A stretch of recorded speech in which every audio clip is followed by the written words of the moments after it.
podcast up in the world right now, you know. Say word. OnlyFans, real estate, talking in fashion, let them know what's happening. Say word. On and off the court, in the field with the sports, let them know what's up. Say word. The conversation is active, from movies to action, it's the main attraction. Say word. Y'all know what it is, another episode of the world's fastest growing podcast. I'm back in Atlanta, Georgia right now. I got a super legendary manager in the business. My guy, TJ Chapman, my brother. How's it going today? I'm great, bro. Definitely appreciate being here. Appreciate you checking in, my brother. How's everything? How you feeling? I'm feeling great, dog. Shit, the weather's nice. I ain't smoked today, so I could be feeling a little bit better. But you want to smoke? I mean, I don't mind. Yeah, I mean, if you need it, let us know. Say word, you know what I mean? New cannabis line dropping soon. You know what I mean? A little promotion. Let's talk about it. I mean, it's like that. Because I ain't going to lie. I stay prepared. Oh, damn, I forgot to roll this morning. So I had some left over. But yeah, I stay prepared at all times. That's what's up, man. Let's talk about the beginning stages. All right, cool. You're from the real Panama. I didn't want to say it like that, but let's talk about that. Well, I mean, my dad was in the Navy. My parents are American. My dad was just stationed in the Navy, and so I was born over in Panama, in the Canal Zone, Panama City, Panama. Okay. And then I moved to Puerto Rico when I was a year old, and I came back to the States. That transition, coming from Panama to the States, was it a big adjustment for you? I mean, seeing that I was one. Oh. I mean, yeah, you couldn't do too much. Yeah, you couldn't really move around like that. You know what I'm saying? I could definitely dig it. So, and I can't remember none of that shit.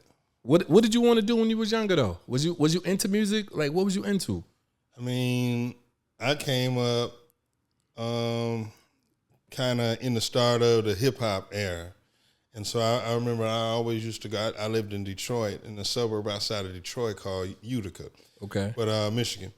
And I would always go spend the summers in Buffalo, New York with my grandma and my uncle. It's upstate. I remember Buffalo. And when I go up there, I'd always hear this music. You know, I remember the first time I heard Run DMC, Hard Times. It's like that. Like, I didn't hear none of that stuff where I live. Mm-hmm. You know, I stayed out in the suburbs, was predominantly white area. And so for the longest in my school, I was the only black person. Mm-hmm. And at the most, maybe 1 out of 3. But for majority of my school years, I was the only black. And so I listened to pop music. I listened to rock and roll and heavy metal. I didn't know all that stuff. And so when I went up to New York, I would hear all this rap, and I always liked it. And so then I was always into it. But I remember when I first saw Beat Street and the movie Breakin'. Classics. And Crush Groove. Ooh. Those were all movies surrounding hip-hop and the music.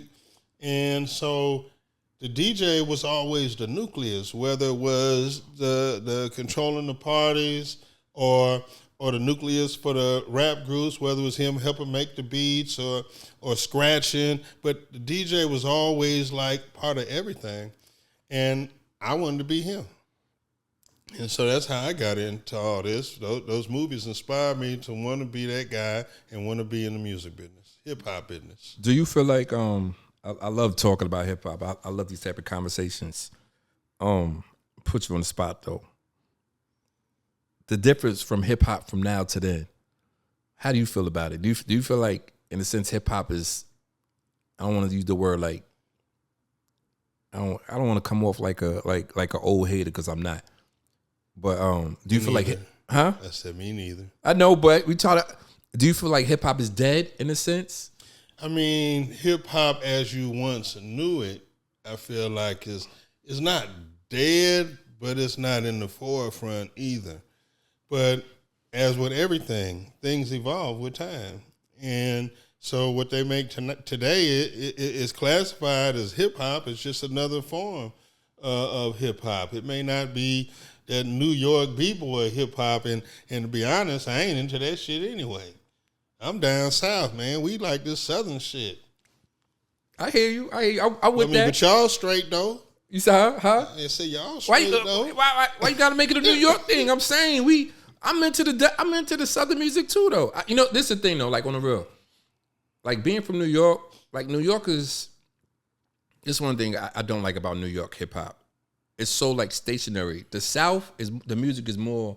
We having a good time. The beats is rocking. I always wish New York was a little bit more like that. Like, you know what I'm trying to say? More with rhythm, flavor. You know what I'm saying? No, I got you. More where when the DJ put the record on, it's like, but like a lot of New York records, it's really like niggas are smoking. They on the train, they in the car. It's a different type of music. I really feel right now like, and they gonna be mad at me for this, but I feel like New York is like last place in hip hop right now. I mean, I Don't agree with me. I see how you looking. I mean, I can't do nothing but agree. Oh, I see how you looking. But nah, for real. It's like the South has completely taken over, man. You got Memphis. To me, Atlanta's like the dream team of hip hop. You know what I'm trying to say? Florida stepped in. What you feel about that? I mean, I love it. I love all the music from the South. It's like each certain area of the South all have their own distinctive sounds and styles. Did you ever would have, like back in the day watching Beat Street and Curse Groove, did you ever think the South would be able to even interject like this? I mean, back then I was up north, so I wasn't even about the South. And I was on that straight hip hop. Okay. But then I ended up coming up down south to go to college. When I graduated from high school, moved to Tallahassee, Florida to go to Florida A&M University. And the music was totally different, but I loved it. I loved the whether it was the Florida bass or they used to do shit that you call mic checking, where they talk over the records. I mean, I love that to the whole Atlanta sound. I mean, I love all. I mean, Texas to New Orleans. I mean, even Alabama has some stuff to Memphis. I mean, Memphis rocking right now. Shout out to Memphis. All through, I mean, Carolina, like every state has their own little movement and sound, and there's room for all of it. I know you left school to get into the managing aspect. What take us back to that time? Was you just at home, just like, you know what, I'm gonna get into this? Was your parents upset? I mean, at that time, that happened when I was in college. Okay. I started managing when I was in college, but the stuff started doing well for me, and I couldn't balance school and the music thing. And since I was young at that time, I felt like, okay, well, I need to give something 100%. I can't keep giving a little bit to everything. And so it was like, well, listen, I'm going to try this hip. I'm going to leave school.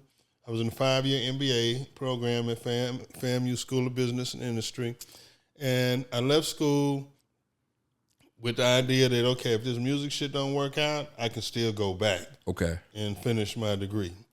But luckily, I'm still doing. Doing the same thing. Do you you got to give me your craziest manager story. Craziest thing you ever seen as a manager. You personally though.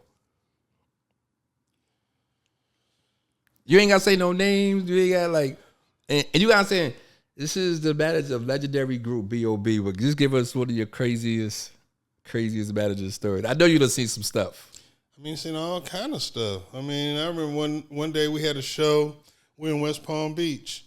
They was bullshitting with the money. So we said we wasn't going to do the show. And they was like, hell nah, y'all going to do this show. Oh, they talking like that? And so we left. We got out of there and dipped. Well, they came back to the hotel.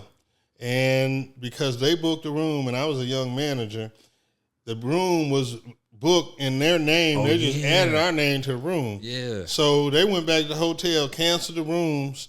I mean, they pulled guns on us and made us leave in the middle of the night. We couldn't go back and stay in the hotel. We couldn't do none of that stuff. We just had to go so we ain't get shot, and so ain't nothing else go down.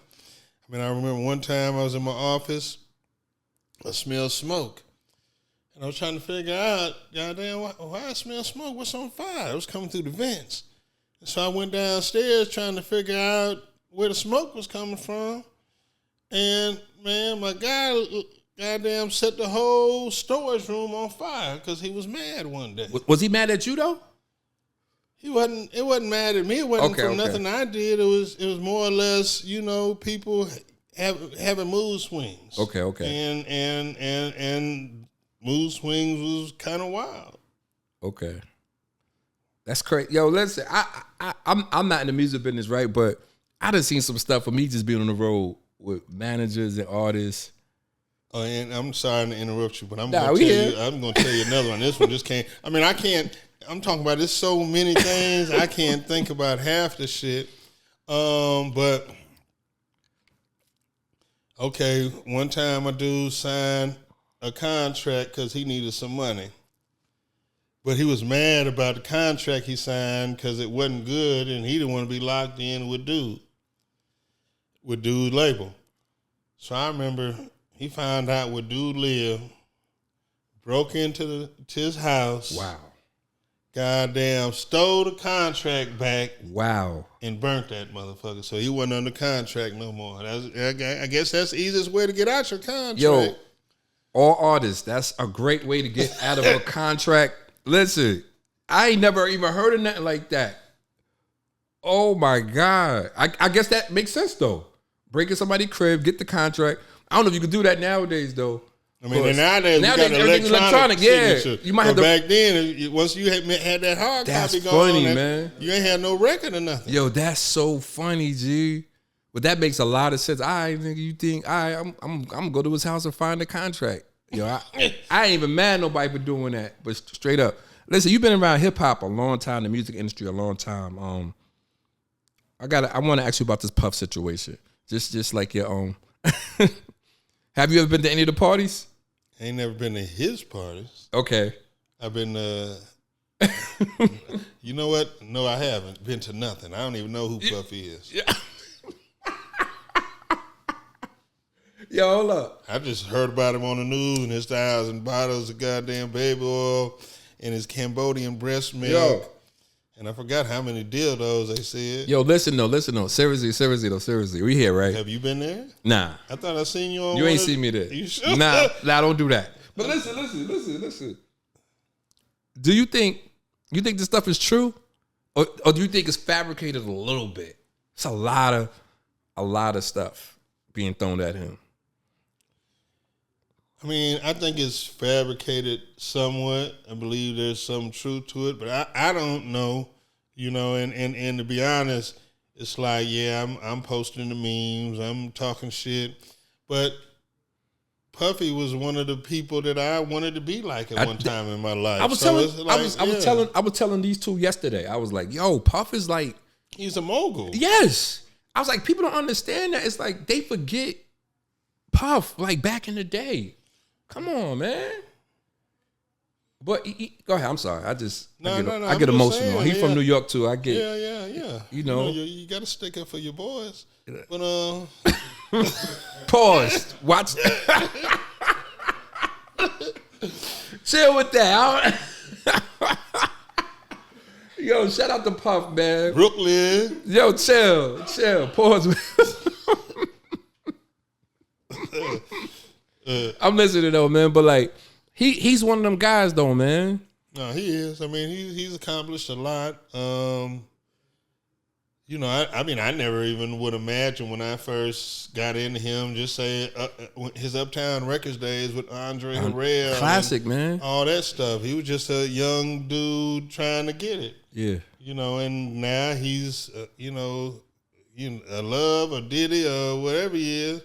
But he's really done some shit in his life and career.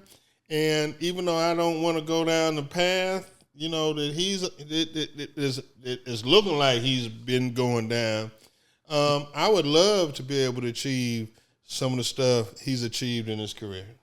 You said it's looking like it is looking kind of crazy, but why all these CEOs stepping down? Oh man, you seen that? I seen Nike CEO just step down. I seen that. You did it. Kevin Wait. It's so true what you're saying too, though. And you think all that has to do with Puff? I don't know. It's the end of the fiscal year, so it just might be natural. But these look like dudes that would be at Puff's baby oil parties. I ain't gonna lie. The Nike guy definitely like he would be at Puff party though. He definitely like. But that's so true though. A lot of CEOs are stepping down right now. Do you think more stuff is gonna come out? Oh yeah, and I'm ready for it. I got my popcorn. Shit, I'm ready for it. Do you think a lot of rappers are gonna be exposed? I mean, a lot of people are gonna be exposed because they took part in the parties. I mean, I just don't. Just the thing about this, I don't want to keep. Not saying the rappers was on no gay shit or any of that weird shit. But I'm saying they were indulging in the luxuries of that shit. But that's crazy. You could be charged for that though. That's like saying you're part of the conspiracy. So if my man having a wild party, I go over there, something happened, I'm being charged in the conspiracy as well. But I don't think they're gonna be able to charge everybody just because you was over there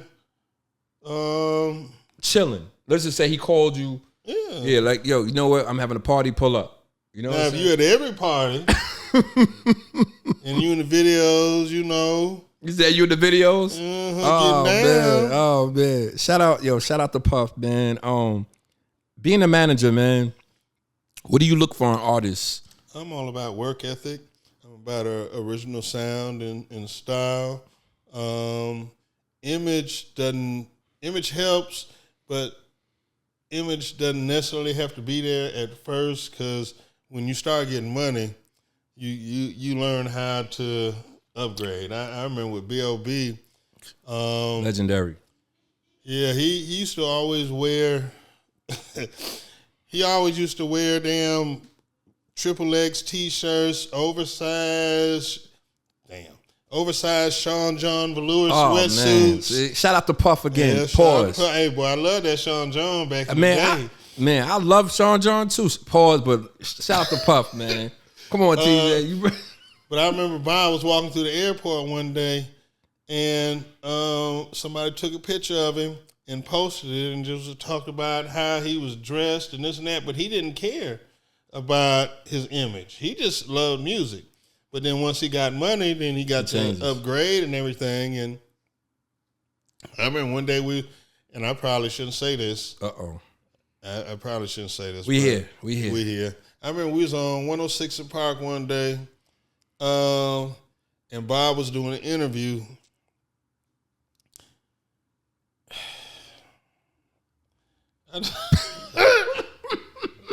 He gonna probably get mad at me. But somebody, they used to have the screen running behind them on 106 in Park, and they had the fans commenting and the comments rolling down the screen. Well, one of the one of the things that somebody said was like, "Look like Bob eats sticks of butter for breakfast." Wow. Wow. Oh man, he made sure he got his teeth fixed after that. Wow. We had kept trying to talk to him about it, but he wouldn't listen. But after that shit, he wouldn't. You got that money. Money make you change things, though. I mean, K-Camp, he didn't care about his image. He just made music. But then once he finally got on, then he started caring about his image and how he looked. T-Pain, for instance. T-Pain was a real Florida nigga. I'm talking about white T-shirt, oversized tee, Dickie shorts. He always used to wear a hubcap. He used to wear some kind of chain with a Walmart spinning hubcap around his neck. Real Florida, that's crazy. And then he wore the nappy ass dreadlocks. Like in Florida, they like them dusty. I know. Mine are too clean. My ex from Florida, so I so they like them dusty and wild looking. That's a look. But one of the first things everybody would say when we were trying to get his deal was like, okay, well, he's going to have to change his image. He's going to have to change his image. He's going to have to cut his hair. But he never cut none of that shit, but he definitely cleaned up. And when he dropped his first album as T-Pain, rapper turned singer, he looked pretty dapper on the cover. Yeah, so money changed things, though. You start making some bread, like, you start to see, like, changes. You know what I'm saying? You definitely start to see changes. It's interesting because I know you one of the dopest managers. It's a million artists out there right now. You know what I'm trying to say? It's about, some of them are from California, some of them are from Boston, some of them from Alabama. So I'm having a showcase tomorrow night. Oh, okay. I'm having like an artist showcase tomorrow night, and some of them are coming here to perform. And I just want you just to like give us like the negatives and the positives of the music business. The negatives are bad business. I mean, there's so many scams in the industry these days that you got to watch out on everything, because there's people out here just trying to get your money. Contracts. Most people go into contracts and go into these deals without having proper representation, without having a lawyer actually look over the contract to make sure they're getting into a deal that they're not signing away their whole life. It's funny how you hear about all these artists talking about don't do a deal, don't sign to a major, don't do this. But it's like, I don't have any of those problems with any of the labels or doing a major deal, because first thing I'm going to make sure of is it's going to have good representation. And if you have good representation, they're not going to let you sign no bad deal. And if the deal ain't where it's supposed to be, then you can just walk away. And that's why I say it's funny how, like, back in the day, everybody would always talk about it, they wanted a major deal. That was a goal. Well, today you ask people, they don't if you want a major deal, and they're like, oh, hell no, yeah. I don't want no major deal. I'm going to stay independent. I'm going to keep my masters. And, you know, that's commendable. But masters, on 100% of your masters don't matter if the masters ain't never did shit. 100% of zero is zero, and it will always be zero. So you gotta be selling records. You just basically saying, like, at the end of the day, the masters, like, yeah, you gotta. I mean, going with a major, if you do go that route, okay, you might get less money per record, but you might sell 10 million records compared to selling 1,000. And with having that support and those marketing dollars and a team of people, it can help you build your brand, and then you can go out and exploit that and get all kinds of money different kind of ways. It's not. I don't feel like an artist should just expect. I mean, yeah, no, you of course you're gonna want to make as much money as you can, but all these artists going out here and trying to get rich or trying to live off their record sales, I feel like that's a big mistake. That should be a launching pad or a platform for you to branch out and get all kind of other revenue streams going, so you can live how you want to live. It seems like the rappers nowadays is eating though. From Instagram, from like the way they stack of money on top of money, I'm like, damn, these dudes is like, these young boys is rocking. I mean, these young guys, they getting to the money. Is it really like that though? I mean, some yes, some isn't, but most of these guys still got hands in you know, some illegal shit too. Okay. That's a fact. That's crazy. But yeah, no, they get money. But it's like so much money out there. And so a lot of times people don't understand all the different revenue streams and all the different areas they can go get money. Okay. I be wondering, like, is there still even any more major record labels even left though? I mean, everything going crazy right now. Like they can you name one? Huh? You can name what's a major? Who's? I mean, it's all the same ones. They still exist. Ain't no more Def Jam. Ain't like. I mean, I'm just curious. Like, is there any more major record labels even left in the city? I mean, but there is still a Def Jam. It just ain't the same Def Jam. It is an Atlantic. It is a Warner Brothers. It is an Interscope. It is a You know, all that stuff. Columbia, it is all that shit. I thought all that stuff went under. No. All right. But all these people downsizing. Okay. You know, I just heard like 100 and something people got laid off from Atlantic just the other day. Damn. Atlantic been in business a long time. Mm-hmm. Kevin Lyles just stepped down from 300. I seen Julie's gone. Mike Kaiser is gone. Craig has been replaced. Craig Cowman has been replaced. It's like it's all new blood. I heard they dropped a whole bunch of their artists, like all this shit. Where the music industry is going, it's kind of scary. I could dig that. Because it's like all these veterans that been in the music business, feeding their families, working forever, now have to find new forms of income. That's a fact. My brother, I'm going to put you on the spot, though, before we get you up out of here. All right, that's cool. I'm going to ask you a couple questions. You got to give me your honest answer. All right. First question is Monica or Brandy? Say it again? Monica or Brandy? Monica. Mary J. Blige or Beyonce? I mean, okay, but which one for what? Now, which one? It could be culture, it could be impact, it could be singing. However you want to go about it. Like, you know what I mean? I like Mary J. I mean, not biased, I grew up on Mary J. Yeah, so I love Mary J. But I mean, what Beyonce has done in the mass and all this shit is insane. So you going with Beyonce? I mean, I went to her concert last year at the Superdome, sold out concert, and I saw her in a new perspective after I went there. So I'm gonna go with Beyonce. EPMD or Run DMC? Run DMC, easy. That's easy. Wu-Tang or Bone Thugs and Harmony? I mean, I never was a Wu-Tang fan like that, so I picked Bone Thugs. But of course, I love ODB, I love Method Man, and I love Redman. Okay. You know, so I love them individually, but I was never a Wu-Tang fan like that. I'm giving you a Florida one. Rick Ross or Plies? Ross. I mean, but I've been part of both their careers. Okay.